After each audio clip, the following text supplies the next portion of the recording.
My name is Nikolaj Szeps-Znaider, and I'm the president of the Carl Nielsen International Competitions. For the past 3 years, I've been involved with the planning and now execution of the competition. It's a big pleasure to see all the young violinists, flutists and clarinetists here in Odense.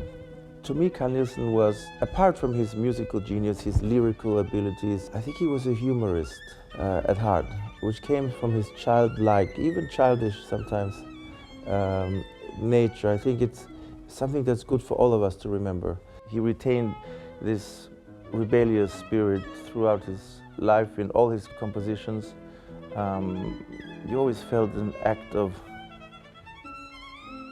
cheeky rebellion, let's call it, against conformity and tradition, while staying within, interestingly enough. We would like to show to any student who wishes to enter that they'll be judged equally with other students. This is certainly our intent. What all competitions try to do, and what we try to do as well, is of course find the one next great star. But that's only a part of it. I think what we hope to do is to broaden the love and knowledge of course, the music of Carl Nielsen, but of classical music in general. And for that, the next generation needs exposure.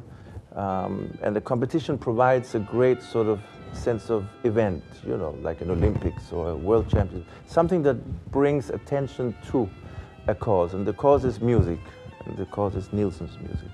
When I was first approached to be president of the competition, I said immediately, no, thank you.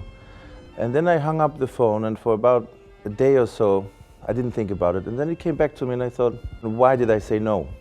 So I started asking myself, why did I say no? And it's because competitions are a difficult animal. It's difficult to know what the value is of it, what the point of it is, because how do you compare one thing with another? It's the cliche of apples and oranges. But it's very true. What one person likes might not be the same as the next person likes. So what are we judging exactly? What kind of result are we expecting to arrive at that's an absolute truth? You can't.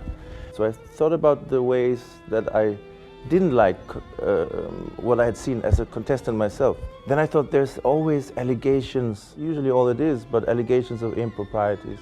And I thought, well, how do we get rid of that? I thought, well, one way would be to make sure that the people who judge have no vested interests. So I thought, well, who have vested interests in one person winning over another? There can be a lot of different reasons, right? You can be related to somebody, you can be neighbors with somebody, you can like somebody, you can not like somebody.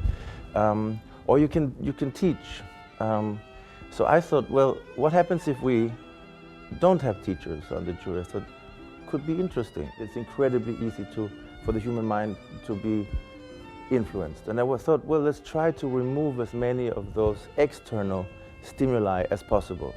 It's important to remember that we're not trying to do something to be different. We're not trying to do something to invent the perfect, incorruptible system. I don't think that can be done.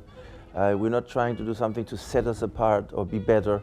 We're simply trying to come up with new ways of having competitions. But the thing that interests me the most in life is the journey. It's not the arriving. The moment you think you arrived at anything is the moment you start getting worse. What I wished for them, which I wish for all the contestants and all young musicians, is that they never lose the curiosity and the will to keep searching, to keep staying curious, to stay on the journey, because it's in that journey that the joy lies.